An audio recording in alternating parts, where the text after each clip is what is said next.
Hey everybody, and welcome back to the channel.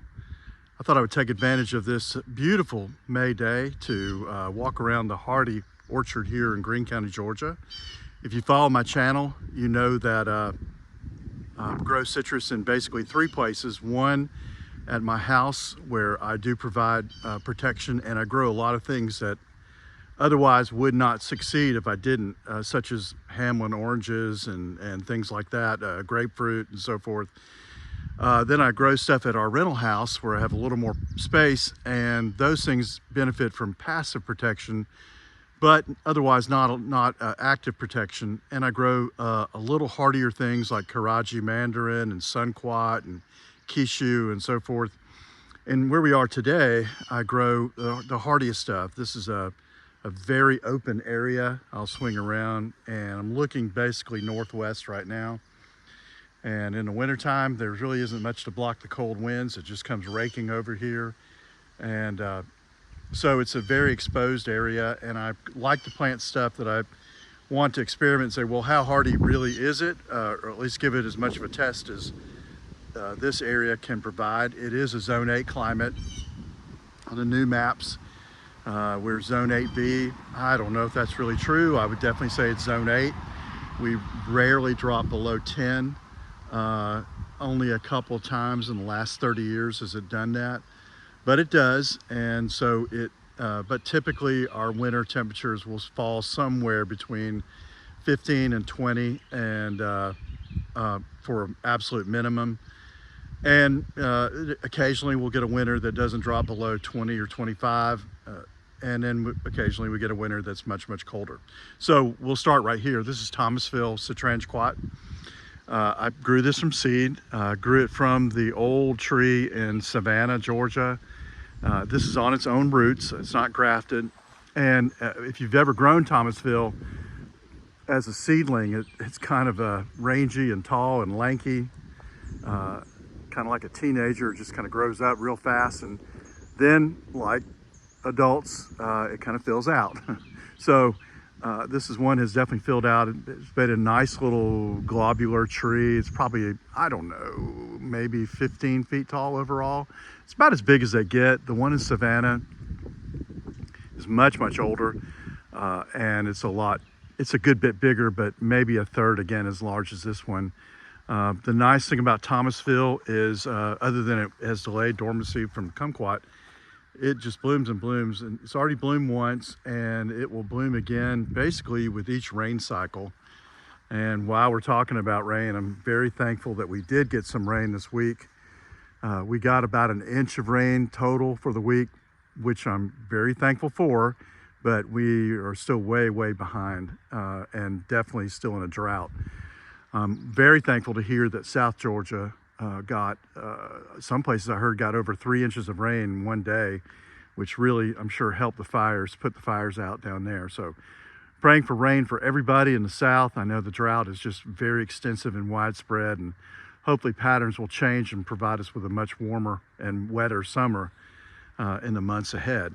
But Thomasville has been a great tree for me. It's an excellent producer. We like to make marmalade out of it in the fall and winter. The fruit here will overwinter if it doesn't get too much below about 20, which may surprise some people. You always hear that citrus will freeze at any temperature below 32, the fruit freezing, that is. And that's just not true. Citrus fruit are easily, even the largest or smallest will tolerate down to 25 without any problem at all. Thomasville fruit will hang on. It'll hang on for a long time, if not frozen, and even will tolerate temperatures down to the low 20s without too much trouble. So this has been a great tree for us. We really like it, and it's easy to grow, pretty much carefree. So we'll move on. And some of these trees I planted a long time ago, and I have expanded it in the last couple of years. We moved back here in 2016, and you know, I kind of had to start over after living on the coast for a long time, but glad to do it. And so I planted a lot of trees. We'll go through all of them, and you can get your fill for what it's worth. This is one of the older trees here. This is an Ichang or Ichang lemon.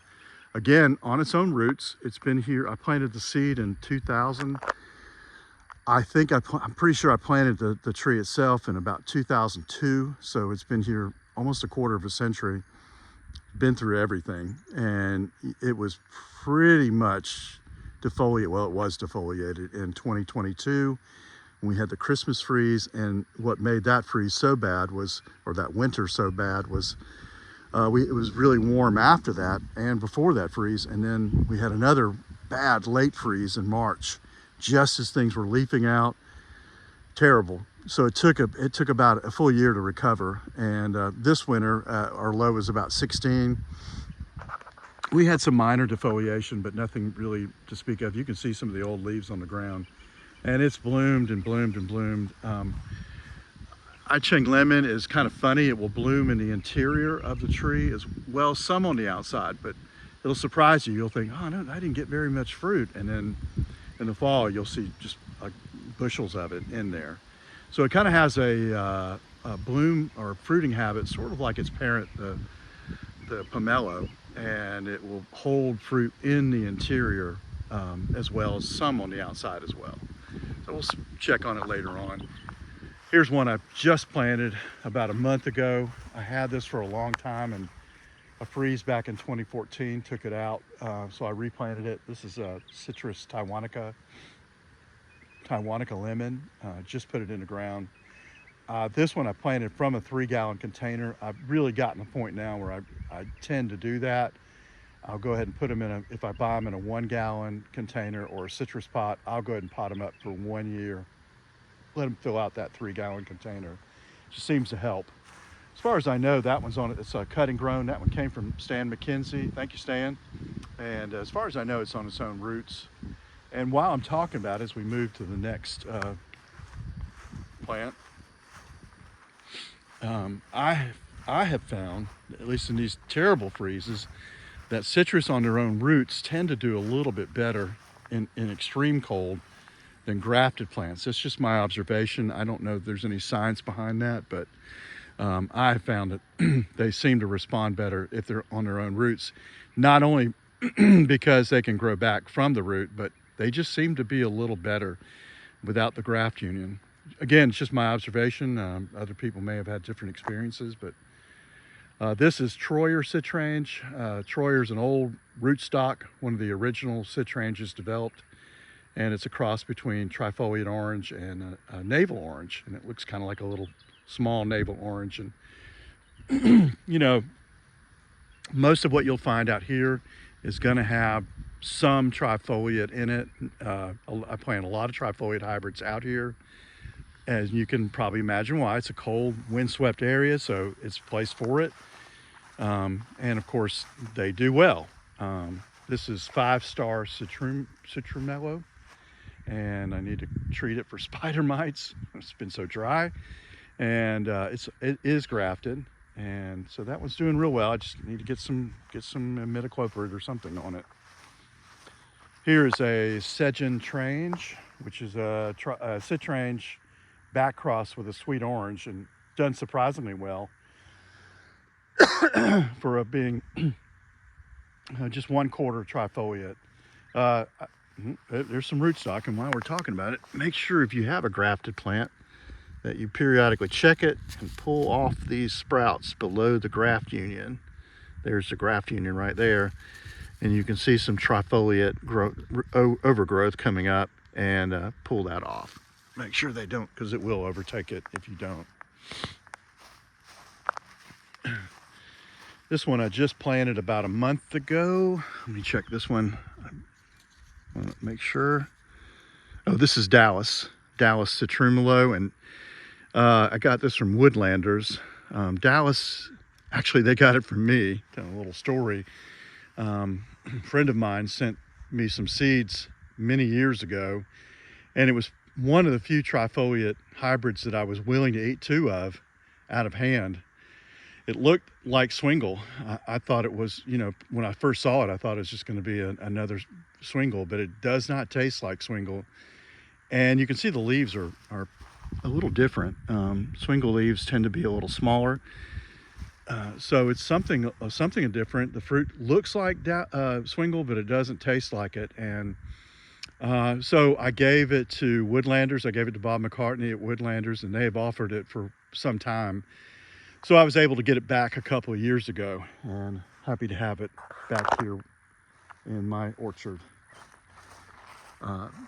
Silver Hill or Tiger Tooth Jujube, and we have any Jujube fans out there, but it's about to bloom. You see some little flowers right there. This one always does real well. This is Monticello, Citrumo, and this was one I thought for a long time was swingle, and then discovered later that it's not. It actually has, I think, pretty good fruit for a trifoliate hybrid. It's 50% trifoliate, and I think it has pretty darn good fruit. To me, it tastes like a grapefruit, and even my wife, who does not really like trifoliate hybrids, said, yeah, it tastes like a regular old grapefruit. So that's high praise for that. You see the fruit coming along here. Most of these citrumelos and citranges will bloom in March, which does present a problem if you live in an area with late freezes because they can get frozen. But Citrumo just seems to be very tolerant of almost anything. They are, in my experience, they are the most cold hardy hybrids of all. And even a late freeze like we had in 2023, in March of 23, didn't really set them back, didn't set it back the blooming or the fruiting at all. So they're just real tolerant of everything. This is US 852, I believe, and one of the Changsha Mandarin hybrids. Again, spider mites. This is swingle. I didn't have a swingle, so I wanted one, and you can see a little damage on it. That's not cold damage, that is buck damage. I had a buck come through here last fall and decided to use this tree as a scrape. If you know anything about Greene County, there are probably 7 billion trees in Greene County, but this deer decided that this is the one he wanted to use to scrape his antlers on. So I was able to protect it a little after the fact, but I think it recovered. It's recovering okay, and maybe we can avoid that in the future. Here we have Clementine, which is Clementine by Thomasville. The parent tree is in Augusta, Georgia. I had actually bought it many years ago, the parent, from a nursery called Oregon Exotics, and donated it to Aquinas High School, where it still is. And then a few years ago, I decided to get a seedling and bring it back. And I can tell you what my next job will be is treating everything out here for spider mites. It's been so dry. This is Norton citrange. You heard that right. It is not Morton, it is Norton. And Norton is a very rare citrange. It's hard to find anymore. But Norton is interesting because it has kind of fingered fruit, or it can produce fingered fruit. And but you hardly ever see it. So as a collector, I just had to have it.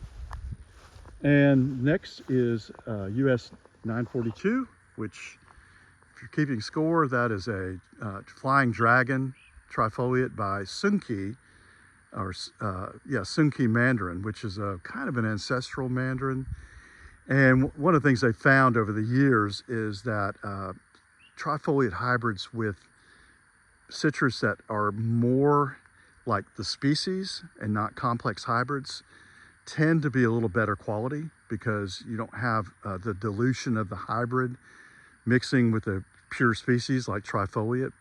So because the Sunki is more of an ancestral mandarin, or appears to be anyway, the fruit is pretty good.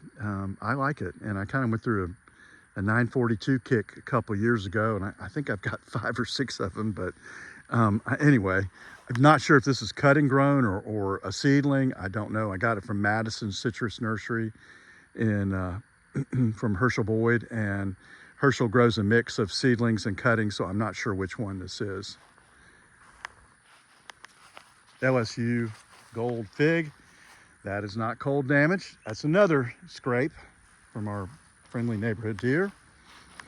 This is Seedling number 10, Seedling.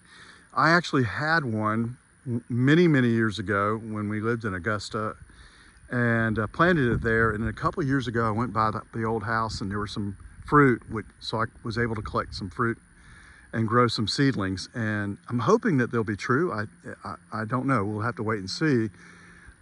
This one's, I think, 3 or 4 years old. I think 4 years old from seed, and so it'll probably bloom in the next year or two, and we'll find out what it is, and hopefully it'll be true. And the Seedling number 10 is considered one of the more edible Seedlings. One of the names they've given it is golden lime, and the fruit definitely looked that way. It was kind of an egg-shaped and about the size of an egg, bright yellow with a yellow interior, and pretty decent quality. Definitely would make a good lemonade. Won't spend a lot of time on this one. This is another 942, so same thing. This is Morton citrange, and grown from the seed and coming along. And you know, I don't know if you have Morton, but I have found that Morton is not as cold hardy as some of the other trifoliate hybrids. It's definitely a navel orange hybrid, and it's got a large fruit. If you've ever seen it, it looks just like a navel orange. It doesn't taste like a navel orange, but it does look like it. And but it's a little less cold hardy than some of the other citranges. Certainly less cold hardy than Citrumo. And this Citrumo, which is a, don't know, I'm not sure of the lemon parentage on it. It's trifoliate. I'm trying to think. I think it was a Genoa lemon, but I'm not sure about that. Anyway, it is a lemon, and it has a really cool fruit, very small, like a lemon-shaped fruit, and I think pretty good. As long as you stay away from the peel, it has pretty good quality. I planted a grafted one here, and a couple years ago, the grafted one failed. I'm not sure it was cold, but I'm not sure. So I planted some seedlings from Herschel Boyd's tree down in Ray City. And I planted 3 of them together, thinking, well, if I lost 1 or 2, maybe one will make it. So far, all 3 have. That's usually the way it goes. So I'm excited about that. I've got a couple of these, and I like this as kind of an interesting little fruit. Here's one I planted last week. I got it at the Southeastern Palm Society meeting, and this one is a Noid. And if you wondering what Noid is, means it has no ID. I don't know what it is. So we're gonna have to wait and see. It kind of looks like a Citrumo, kind of looks like Swingle. We'll see. And swinging back up here, one Derek in North Carolina, thank you Derek, sent me some budwood. This is an unusual rusk. I think the story is, I'm trying to remember exactly, that I sent some fruit to somebody in North Carolina. I'm not sure if that's true, but anyway, and this was a resulting seedling, which may or may not be some kind of hybrid, but anyway, the fruit is pretty good.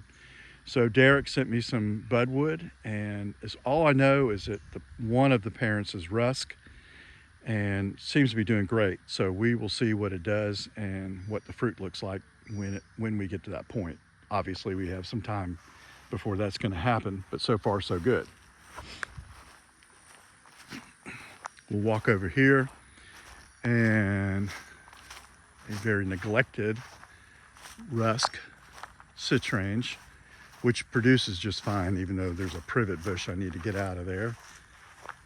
And here, let me get the lights a little better. You can see the rusk. I think it's pretty much finished blooming, but I am definitely taking care of things better than I had in the past, when obviously I didn't live here to be able to do it. But you can see though, as I was saying about Morton, citranges, the big problem they have is they are quick to emerge from dormancy in the spring a little too quick. In fact, that was why the citrangequat was developed, was to reduce that tendency, because kumquats have a delayed dormancy feature. So citranges are very hardy when they're dormant, but once they break dormancy, they are very susceptible to a late freeze. And Rusk is one of them, and Morton is another one. And you can see right here, well, here's a good one. This is from 2022, this branch right here. And it had already broken dormancy. It was blooming away, got hit by that freeze, and got damaged. So our final stop is my Dunston Citrumo, and you know, it's just massive. I'm guessing it's 30 feet tall, maybe. And again, this is seedling grown. Almost everything out here is on its own roots. This one in 22, December of 22, was defoliated, but that was it. I mean, I didn't have a single twig die back. And then when we had the late freeze, it was in mid-bloom, and it didn't seem to phase it at all. It just bloomed and fruited like normal. So this is a tough one. And here you see the fruit, and it just produces a bumper crop every year without fail. And you can see the fruit forming.